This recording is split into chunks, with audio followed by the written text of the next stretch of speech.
கீழ்ப்படிந்தீர்கள் என்றால், இந்த வசனத்திற்கு கீழ்ப்படிந்தீர்கள் என்றால், வசனத்துக்கு கோயில்ல உபதேசிக்கும் ஊழியர்களுக்கு கீழ்ப்படிந்தீர்கள் என்றால், வசனம் எழுதிருக்கலாம். கெட்டவனா நல்லவனான்னு கேள்வி கிடையாது. நீங்க கீழ்ப்படியா இல்லையா? ஏன்னா வசனத்தை தானே போதிக்கிறாங்க. சொந்த கதையை இவன் என் கதையா வீட்டில் உள்ள கதையை விட்டுட்டு இருக்கேன். வசனம் தானே சொல்லிட்டு இருக்கேன். நீங்க வசனத்திற்கு கீழ்ப்படுவீங்கன்னா இயேசுவை பார்க்கலாம், இயேசு சவுண்டு கேட்கும், தரிசனத்துல இயேசு பேசுவாரு, அதுக்கப்புறம் என்ன சொன்ன சொப்பனங்களை இன்னும் நிறைய ஃபார்மேட்ல பேசுவாரு.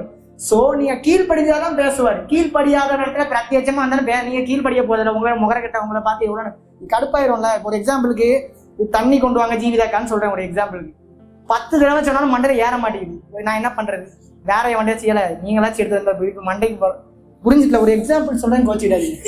எக்ஸாம்பிள் சொல்றேன். கீழ்படியாத வந்து உங்க பெத்த பிள்ளைகிட்ட போய் எல்லாம் கடைக்கு போ அப்படிங்கிறீங்க.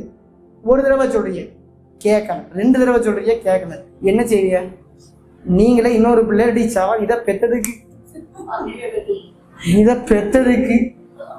நினப்பு வருது இல்ல? நினப்பு சொல்லுவிய இவன்ட்ட ஒரு 2 தடவை சொல்லிட்டே 3ஆவது தடவை போய் சொல்லுவீங்களா? எப்படியோ ஞாயிற்றுக்கிழமை கோயிலுக்கு வாங்கிறோம், என் தம்பிட்ட வரமாட்டான். அடுத்த ஞாயிற்றுக்கிழமை ஏன்னா கோயிலுக்கு வாங்குறோம், வரமாட்டான். 3ஆவது தடவை நீ வந்தா வரட்டி போட்டு என் பாட்டுக்கு போயிரு சொல்றேன். அந்த மாதிரி இயேசுவும் வாசல் படி இருந்து கதவை தட்டிகிட்டே இருப்பாரு. அவருக்கு எவ்வளவு நேரம்? உங்களுக்கு வானத்தையும் பூமியும் உண்டாக்கின தேவனுக்கு உன் உள்ளத்துல இடம் கொடுக்க மாட்டேங்க. இயேசு உள்ள பேய் வந்து உட்காந்துரும். கரெக்டா இல்லையா? வீடு வெறுமையா இருக்க கண்டால் பொல்லாத பேயெல்லாம் உள்ள கொண்டு வந்து உட்காந்துரும். வசனம் இருக்கா இல்லையா?